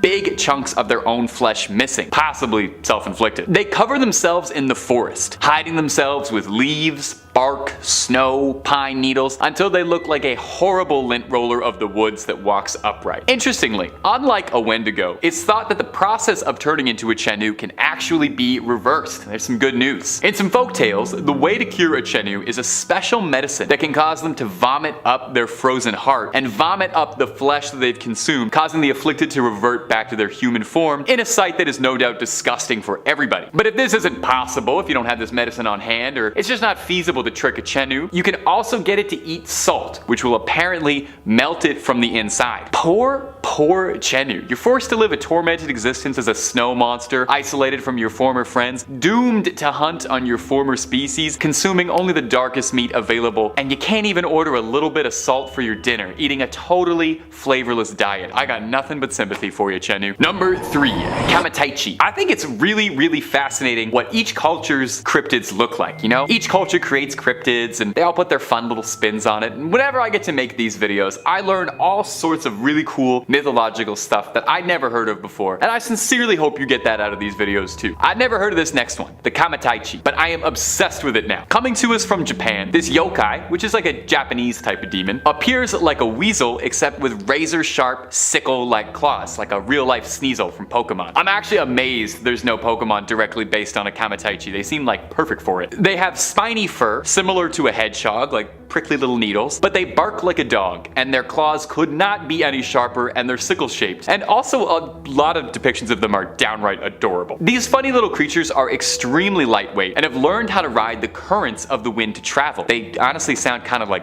radical in like a California surfer way. The legends of the Kamatichi come out of the Chubu region of Japan, when vicious cold winds were so powerful they would cut people down directly. And these legends would take the form of the spirit called the Kamatichi, which was the winds themselves as this furry little miscreant. It would attack at your legs, causing you to fall down, exposed and helpless, while it sucked at your blood. It's said that no blood occurs from their woundings because of this, as a Kamatichi moves so quickly and sucks it all up. That's almost considerate of it, doesn't leave a stain. These creatures move so quickly, and they're so good at hiding, that they're apparently completely invisible to the naked eye, appearing as nothing more than a sharp, freezing wind on your skin. Amusingly, there's some debate as to whether or not a Kamatichi's true origin is actually nothing more than a silly pun. There's a stance samurai would use called a kamatachi, translating loosely to sword stance, which would explain, you know, it's a sharp thing. I don't know where the stance comes in, but it's sharp. However, there are legends all throughout Japan, throughout many regions, all telling stories of creatures that ride the wind and attack humans, and the sickle weasel remains among the most popular and among the most adorable. Sorry, Kamatichi, you are just so cute. If anybody knows where to get like a stuffed toy of this little guy, please comment under the video. I need to know. Number 1, the Yeti. Coming in at the number 1 spot, a mainstay of any trip to the mountain, the Yeti. I mean, who else could possibly take the number 1 spot on a list about winter cryptids? Maybe Rudolph the Red-Nosed Reindeer. Does he count as a cryptid? I guess he was. Maybe he's more like a mutant. Anyway, a Yeti is an American manufacturer specializing in outdoor products such as ice coolers, vacuum insulated drinkware, and I'm reading the wrong one. Sorry. Let's do that again. A Yeti refers to an ape-like creature thought to live in the mountains in the Himalayas, standing upright like a man and walking on 2 legs, and is usually pretty big, like 8 feet tall, with long arms, broad feet, and long brownish hair and sunken eyes. It kind of sounded a bit like me, to be honest. While it's pretty common to draw a Yeti as just being like a big giant white gorilla, they're actually pretty different, and most traditional depictions of a Yeti color it with darker fur. They're probably one of the oldest cryptids out there that's still talked about so fondly, with stories of Yetis going all the way back to 326 BC, when Alexander the Great sought out to capture one to see for himself while he was conquering the Indus Valley, although he was told that no Yeti could survive at an altitude low enough to meet beat him, and Alexander wept, for there were no more Yetis left to conquer. It's got several names. It's sometimes called a Sasquatch, or in the West it's popularly referred to as an abominable snowman, although that's a term by British officers who were stationed in the Himalayas, as no natives to the regions call it that. The name Yeti possibly comes from the Tibetan words Yeti, meaning a man-like animal, or from Meti, meaning bear in some Nepalese and Tibetan dialects, which would make a good bit of sense, as it's thought that a number of Yeti sightings over the years that led to it being such a widely recognized cryptid could actually just be bear sightings being mistaken in the frosty air. In fact, there's a theory that Yeti sightings are from hybrid polar bears that had bred with grizzly bears, which has been recorded to happen, just not really anywhere where Yeti sightings are really made, so kinda up in the air. In Sherpa tradition, it's said that a Yeti is a powerful, mystical being, and a Yeti can choose to whom it will make itself visible to, choosing to only appear to those who believe in it. So if you're ever trekking the Himalayas and worried about an attack, here's a little advice for you: just don't believe in it. Although there are a good number of people who believe that the Yeti are an intelligent enough species that just want to be left alone to their own devices, living peacefully in the mountains. Not so abominable after all. Number 5. The Fresno Nightcrawlers. Starting off the list is going to be my favorite cryptids in the whole wide world, the Fresno Nightcrawler. If you've never seen footage of them, it's going to change your life. Look at them. Look at the way they stride around like a pair of pants that came to life. These things are the absolute perfect cryptid to me. There's never been a story of them hurting anything or anyone. There's no livestock that goes missing when the Nightcrawlers are around. It's just some chill dudes going for a late night stroll. I can really get down with the lifestyle that the Fresno Nightcrawlers were about. The Nightcrawlers were first spotted in Fresno, California, which makes a lot of sense why they're called that. They've been mostly spotted in California almost exclusively, a couple times, save for one reported sighting in Poland, so must have been a pretty long walk they were going on. The first recorded sighting was by a man in Fresno named Jose, who claimed that during the night he heard his dogs freaking out at something outside. He went to go see what his dogs were making so much noise about, and through a security camera system in his home, he saw the two little crawlers making their way around. He woke up his brother to come watch the footage as well, but by the time he'd awoken, the creature was already gone. The next morning, they called in investigators to inspect the lawn and the footage, but there was absolutely no trace of anything. No footprints, no spots, nothing. All they had was grainy CCTV footage of the Nightcrawlers making their way down the lawn. Since their sighting, there's been endless debate as to just what the Nightcrawlers are. Some suspect spirits or ghosts, because they do look kind of spectral in the video, but a number of people have also put forward the idea that the Nightcrawlers could be visitors from another world. They don't look like anything on this planet, so maybe they came down. Who's to say? The only person who can truly decide is you. And hey, if you want to see loads more videos of things what might be cryptids or what might be aliens, then you already know the vibe. It's Top 5 Scary. We got more videos of cryptids and aliens that you could ever watch, but you're welcome to try. Stay subscribed and don't miss a scream. Number 4.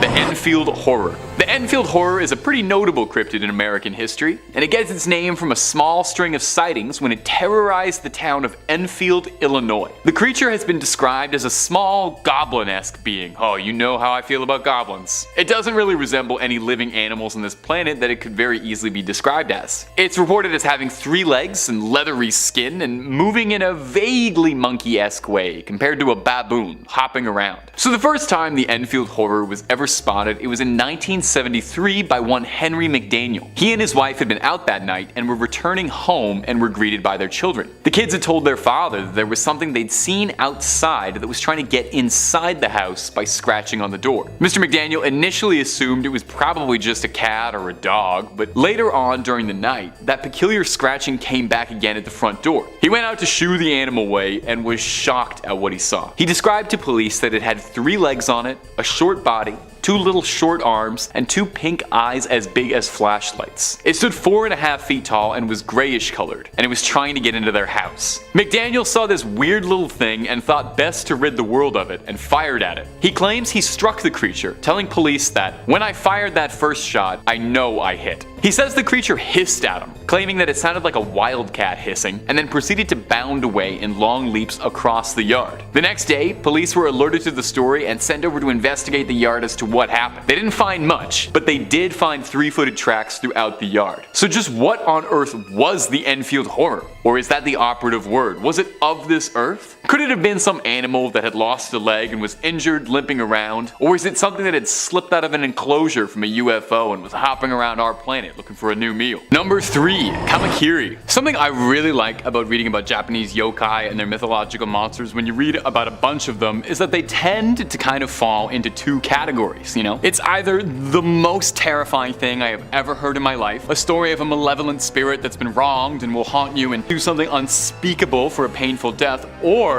they're just like weird little goblins or like weird little ghouls that go around doing silly little things. The Kamakiri is one of the silliest little demons I have ever read about, so that's why I'm including them, because they're hilarious. A Kamakiri looks like a weird little bird, like a little bird monster, with a razor sharp beak and very pointed claws. They're teeny tiny and very sneaky to move undetected. So what does the dreaded Kamakiri do? Are you ready for this? Hold on to something because this is going to terrify you. It breaks into your house at night and it cuts your hair. They hide in your roof and they wait at night for the perfect moment to strike, and then they go in and they just mess up your perfect do. They layer it all weird. They cut the ends right off. They frost your tips and they go after anyone. Okay? They're not picky. If you've got a head of hair, they want to snip it up. Only the baldies are safe now. They wait until you're asleep. And if you're wondering, you're just sitting there like, why would anyone tell a story about this monster? Why would anyone make this up? It was in periods of Japanese history when long hair was really the only fashion and accepted hairstyle. I would have done great. So the idea of a nobleman having his hair cut in the middle of the night was like spine chilling. These days though, it just makes Kamakiri sound like he's like a college prankster than it does a real monster. But that's only half of why I thought this creature was so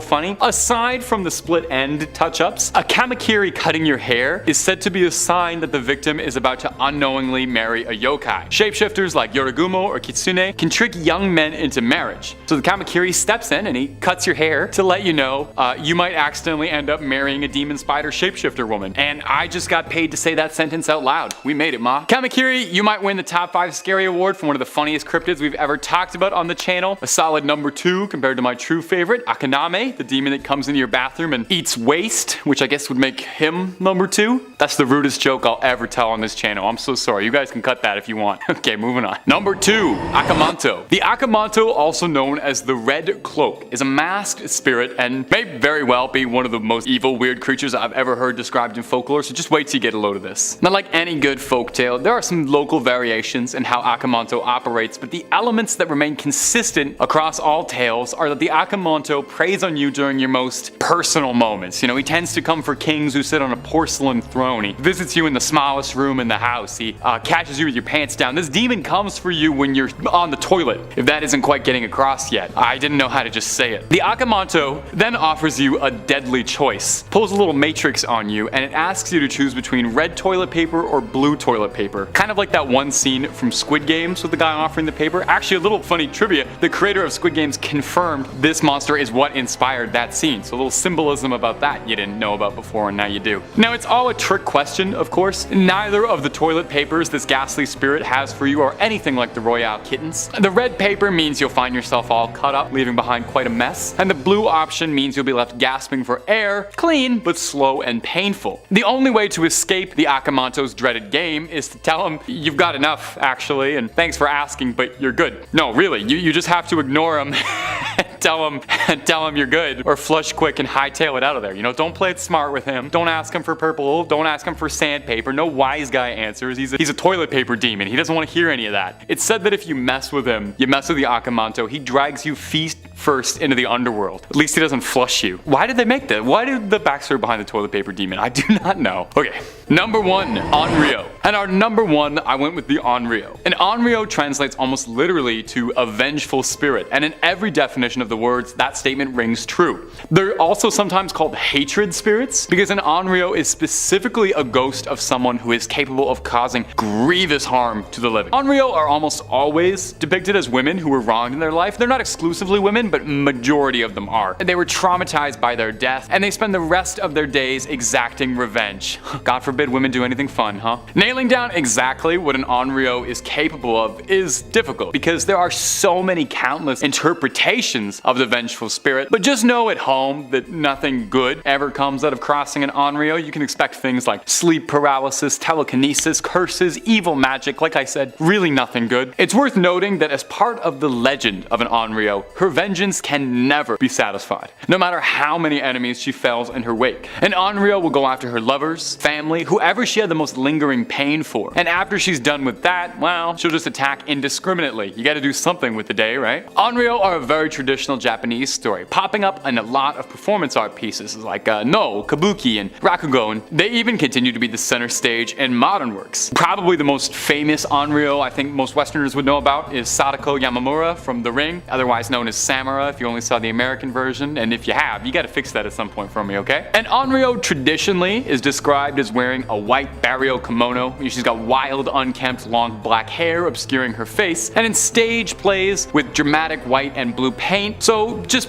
she looks like the girl from The Ring, basically. And how does one stop an onryo? Oh, you don't. Yeah, there's nothing. Once she's coming for you, she's coming for you, so, you know, be nice. Just be nice to the ladies in your life and hope that they never come back as vengeful revenge spirits. Number 5, Menangle. Starting off of our list of horrifying cryptids that would have the devil checking underneath his bed is the Menangle, a demonic vampire spirit of the Philippines. Now, there is a good chance that I am horribly mispronouncing that name. My Tagalog ain't quite what it used to be. Just being a big vampire creature would be enough to earn a spot on this list, but the Menangle doesn't settle for just the bare minimum. Oh, no. This creep turns it up all the way. Listen to me describe this monster and tell me that it wouldn't be out of place in Elden Ring attacking you in the horrible wastes of Caelid. The Menangle is a humanoid bat creature hybrid. And a quick aside, while I was doing some research for this video, I found it really interesting that nearly every culture has their own variation of a humanoid bat cryptid. There's the Ahul in Indonesia, Kongamato in some African regions, and Bruce Wayne in North America. The Menangle has giant leathery bat wings, which it uses to sweep through the night, grabbing its prey and fleeing off. And we haven't even started talking about the Menangle's namesake and action feature. Its name comes from the Tagalog word tangle, which means to separate, with its full name roughly translating to one who separates itself. Well, whatever does that mean? Well, it's because this nightmare creature can split itself in half, taking to the skies as a disembodied torso with flapping bat wings screeching around. Can you even imagine how soul-stoppingly scary it would be to see a giant bat monster flying around with like its entrails just hanging out for everybody to see, hanging loose like an old man in a gym shower? Its favorite prey is couples, young newlyweds in love, and also people who are sleeping. No respect from this thing. You shouldn't attack sleeping lovers. If you're hearing this and you're locking your doors, a Menangle is said to be thwarted by garlic. Now, garlic will thwart it, but not slay it. I'm just glad I eat so much garlic, and I'm very repugnant, and I'm gonna be alone for the rest of my life, so I have no danger of Menangles. Now, if you want loads more cryptid content, we have got enough to fill up a zoo worth of the creepiest critters ever to crawl through the woods. Not your jam? We got aliens, monsters, movies, true crime, fake crime, and a lot of videos about a big shark. There's a little something to scare everybody. So hit that bell, stay subscribed, and stay scared. And please stay watching this video. I worked hard finding all these cryptids for you. Number 4,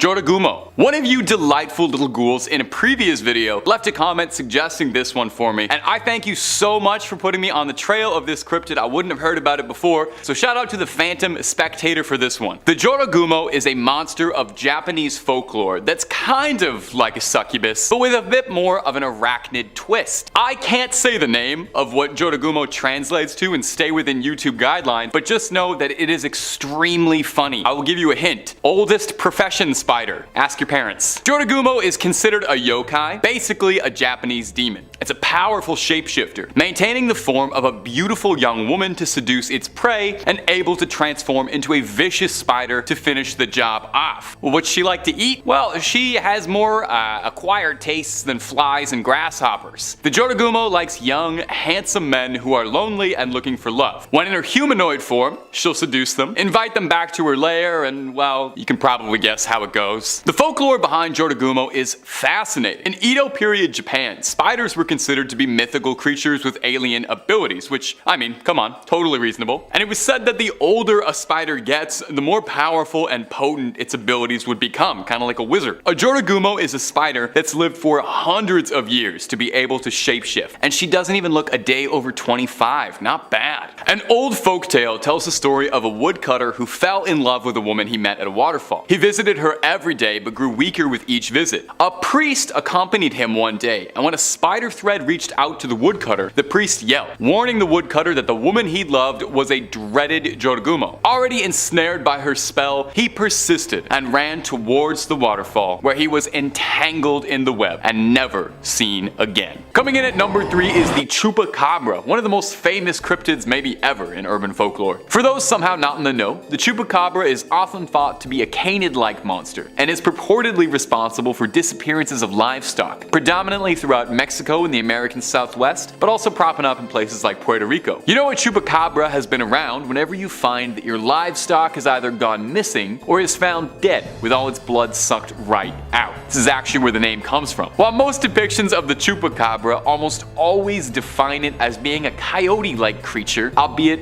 a twisted, mangled looking one, usually described as a totally hairless dog with beady black eyes and a sleek figure, there are some stories and sightings of Chupacabras that describe it as being more like a demon or an alien, describing it as being a humanoid creature, often reptilian in nature, walking around on 2 legs and feeding on livestock. In all the years since Chupacabras have first been reported, though there are countless sightings, there's never been a fully recovered one that we couldn't explain. Everything that's been found by hunters always ends up turning out to be dogs with mange, being misattributed to being the cryptid. So maybe, is it possible that there's been a giant mix-up, and all the sightings of Chupacabras that report them as canines are just that, just sick dogs that get mistaken for looking something weird, and that the real Chupacabra is the reptilian, more bipedal sightings that get reported. It could explain why there's never been one recovered, and why livestock keeps going missing under bizarre circumstances. It's even possible that the drained livestock could be creatures that have been recovered to study, abducted under bizarre experiments. Could Chupacabras themselves be in a bizarre experiment that's been unleashed into our world? A hybrid chimera breed that was created by alien life and let loose on us to run havoc on us?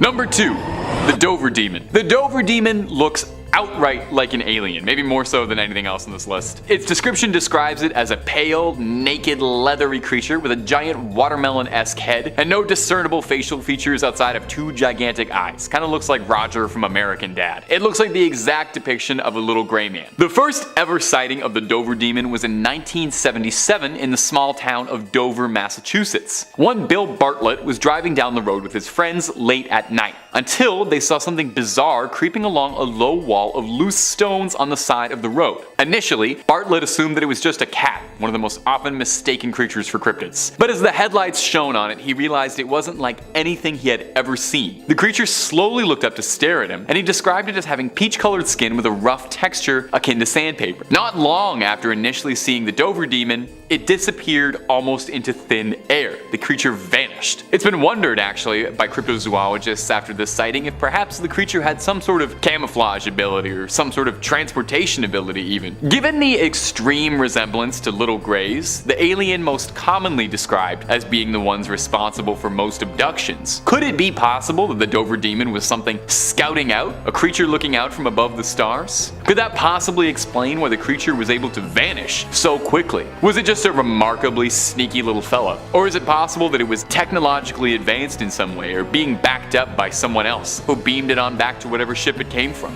And finally, at our number 1 spot is the Flatwoods Monster, a creature that has long since thought to be alien in origin, and not a cryptid as some have said. The Flatwoods Monster was first sighted in West Virginia because of course it was. Everything creepy is in West Virginia. West Virginia is nothing but beautiful, the most picturesque mountains you've ever seen in your life, and horrifying monsters all the way down. John Denver forgot to tell you that part in them songs. The Flatwood Monster was described as being 10 feet tall and roughly 4 feet wide. It's described as being more mechanical in nature than it is organic, kind of a Darth Vader deal going on. Its most notable feature is its giant head with 2 gigantic glowing eyes, described as either bright red or bright green depending on who's telling the story, and it's got a giant cowl in the shape of a spade behind this big orb, making it look like a big weird alien vampire. Its body was armored with thick vertical pipes, and it's got spindly little arms. The first ever sighting of the Flatwood Monster was in the 50s, 1952 to be specific. 3 boys saw something flailing out of the sky, hitting the ground around nearby. The boys went home and one of them told their mother that they thought they'd seen something fall from the sky, maybe an asteroid, and they wanted some help to go check it out. Always a good idea to ask permission from your mom first if you're gonna go check out an alien. Stranger Things kids would have saved themselves so much trouble if they did that. They gathered a small search party together,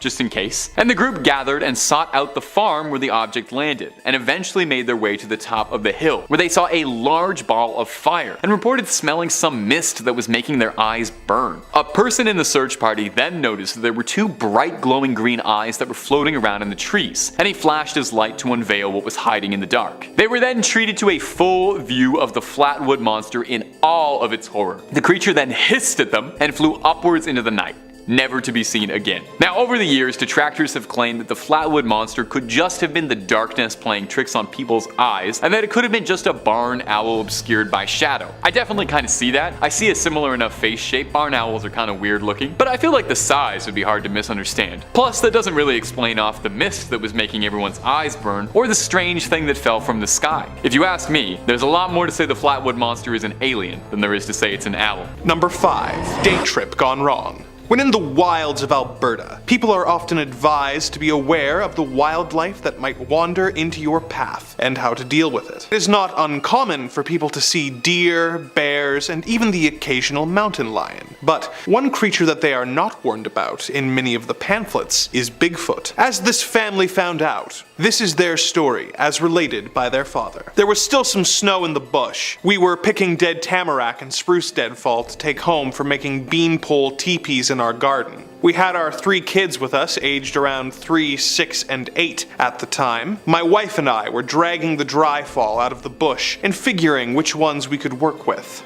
After what seemed like a couple hours, we had a stack of about 25 poles, and we were eating lunch with the kids when things went absolutely crazy. At first we got screamed at big time. Then, stuff comes flying out of the bush at us, like rocks, tree limbs, and sod hunks. Sounded like things breaking in the bush and whacking sounds. It was f***ing nuts. Nothing hit any of us. We had been in that area many times prior in the years, and never had anything like this occur. Our 8-year-old jumped into the truck and locked all the doors, with the other 4 of us doing laps around the vehicle. I grabs our 3-year-old and gets her into the back seat through the window, and I'm trying to figure out who is screwing with us. It is funny now, not so much back then. Now this is weird.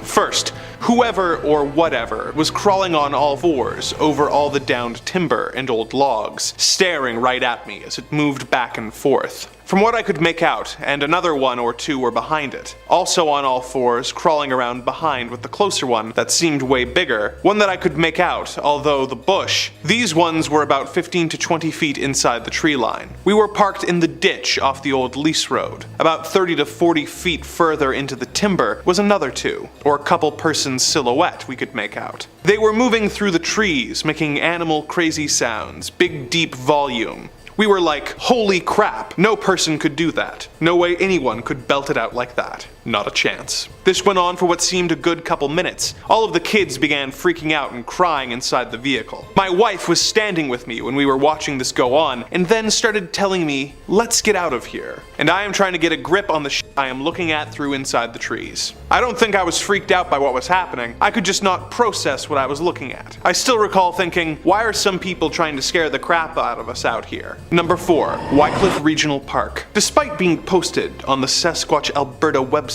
our next tale actually takes place in British Columbia. However, it does feature a man who went out looking for a creature and claims to have come across the legendary cryptid as well as their young. In his own words, this happened near Wycliffe Regional Park, Perry Creek Road, Cranbrook, BC. I was out a few years ago looking for Sasquatches. I made noises to attract any creature, and I got several responses. They kept getting closer and closer. Then I heard the footsteps, more vocalizations, closer and closer. Then I saw it. For only a second and a half, a large, upright creature with a smaller child creature brushed past my view and disappeared into the forest. I started chasing it, but could not keep up.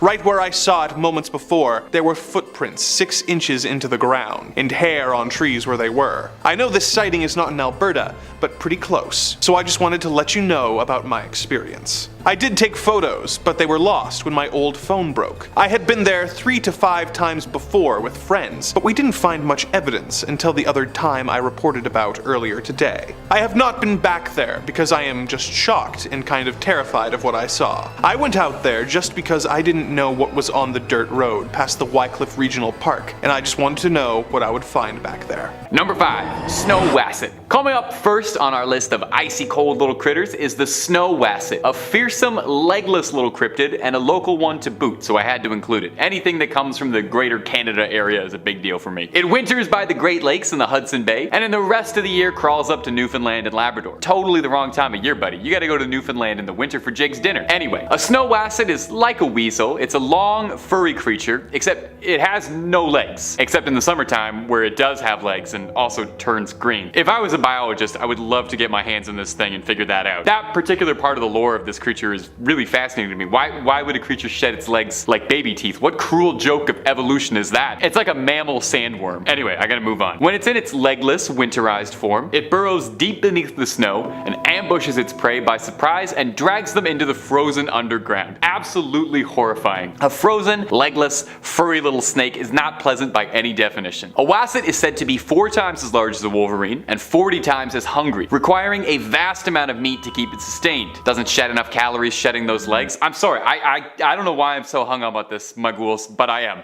Maybe it's because there's not actually that much information about the Snow Wasset out there. Sightings and stories about it date back mostly hundreds of years, and there haven't been too much buzz about them ever since. Perhaps they're extinct. Or perhaps they've all just burrowed under too deep where I can't see them. Either way, the only thing that really stood out for me is they turn green and have no legs, so I'm gonna keep banging on that. And hey, when it's this cold outside, what do you really need to go out for? Stay inside, order some food, turn the heat up, and keep watching Top 5 Scary for the rest of the night. And while you're there, maybe think about tossing a subscribe your way if it's not too much trouble. Number 4, the Nucklavi. Coming up next on this list is the Nucklavi, a cryptid that I had never heard of before researching for this video, so I hope it's new to you too and you get to learn something cool. The Nucklavi is an old Nordic myth, a demon of the sea appearing as a horrifying demonic part horse, part man, part thing hybrid. Seriously, this thing is disgusting. It looks like somebody glued a bunch of leftover horse parts and man parts together, and it's completely skinless, leaving its exposed flesh to all the elements to see. Kinda looks like one of those behind the scenes videos of how they make McDonald's chicken nuggets, you know? The Nucklavi is said to be trapped in the sea during the warmer months of the year, and then come winter is set free to wreak all kinds of havoc. This thing is pure evil, destroys just by breathing. The horsey head part emits toxic fumes just by opening its wretched maw, and this vapor causes crops to wilt, people to fall ill, and drought soon follows after. I see why they keep this thing locked up for most of the year, because it kinda sounds like a royal nuisance. It's thought that the Nucklavi was first created by old Nordic storytellers as a way of rationalizing and explaining away things like drought and plague destroying the harvest. It's much easier to put a face to your problems, and when that problem is a wretched flayed horseman, it's easy to get angry at that. When stories of the Nucklavi were told, it was thought to be so evil that its name was always said in a hushed whisper for fears of speaking too loudly of it could attract its attention. Oh, I wish I knew that about 2 minutes ago. I just said its name like 16 times very loudly. It's said that if you were ever to encounter the dread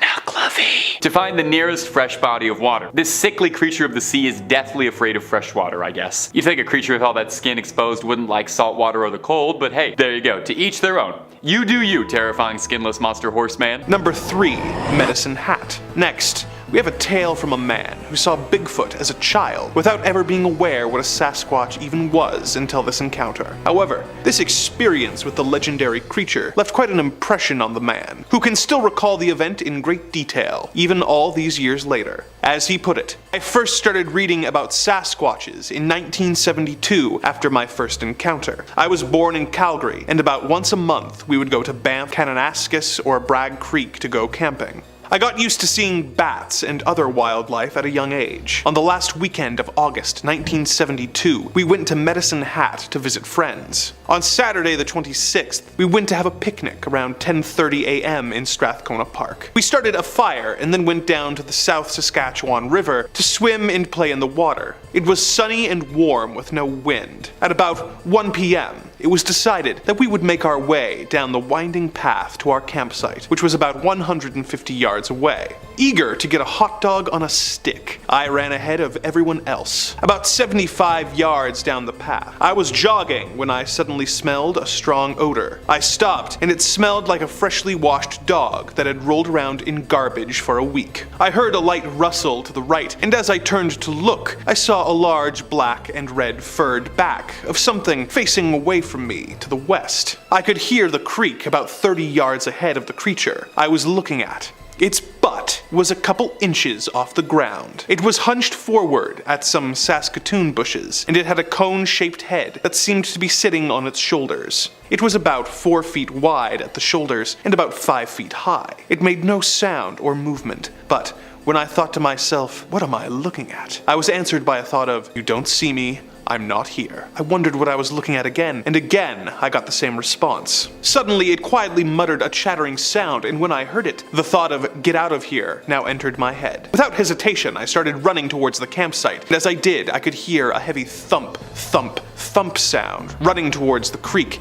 and the sound of bushes being crunched. When everyone else got back, I asked if they had seen or heard it, which no one had. I was told it must be a bear, but I said it didn't look or act like any bear I ever saw. Then, a friend said I must have seen a Sasquatch, and everyone laughed. I asked, what is a Sasquatch, as I had never heard or seen the Patterson-Gimlin film. When they told me what it was, I said that it was probably what I saw, and everyone laughed again. I started to read and learn as much as I could about them. I forgot to mention that the Sasquatch was about 30 feet away, with an unobstructed view. Number 2. Pullman sighting. Alberta is one of the best places in Canada to go hunting, if that is an activity that you enjoy. There is a variety of wildlife and strict rules in place to ensure that none of the animals are over-hunted. However, you can't get tags to hunt a Sasquatch, which is probably for the best, as this hunter found out when he was making his way up a mountain and came face to face with an animal he wasn't expecting. This is his story. I was hunting 19 kilometers north of Coleman, Alberta. It was late afternoon, early evening. I moved up the mountain, following a game trail through some heavy brush, tracking some elk in the area, when I came upon what I thought was a very large black bear in the brush, about 30 feet ahead of me. It stood up on 2 legs and turned to look at me when I realized it was not a bear, but a large, heavy-set animal with a black face and no snout, ape-like in appearance. It looked surprised but not scared of me. It backed away from me and disappeared up the slope rapidly and reappeared short about 150 feet up the slope. It looked down at me and called at me with a weird screech that made my hair stand up. It then quickly disappeared up the slope. I tried to go up a little farther, but the slope was very steep, and I couldn't figure out how it was able to move up the hill so quickly. Shortly afterwards, a bunch of bighorn sheep came stampeding down the slope from where the thing had gone. They looked terrified, but ran right past me in their haste. I decided to join them and made my way back, looking over my shoulder the whole way. I could have shot it, but I honestly didn't know what it was. I did not return to the area last fall because I am no longer comfortable hunting in that area. I haven't told anyone, but I found one of your posters in Kananaskis, and I thought that I should at least tell you guys about it. I'm an engineer in Calgary, so I do not want my customers to think that I am a kook, but I know what I saw, and it wasn't a bear or someone in a suit. It was a real animal, and I think it was a Sasquatch. Number 1. A log driver's waltz. When driving on the roads, it is important to pay attention so you can avoid objects that are thrown at your vehicle, whether it be garbage, rocks, or even giant logs being thrown at you by a cryptid, as this motorist learned in our next story. Driving north on the existing right-of-way, off to the right and part way up the mountainside was a staging area for logs, pre-cut to length and stacked, awaiting pickup. The beginning of the slope uphill was approximately 100 feet from our truck. The logs were staged about 200 feet up the mountainside. Keeping in mind that as you look up the mountainside, the staged logs become further away from the truck,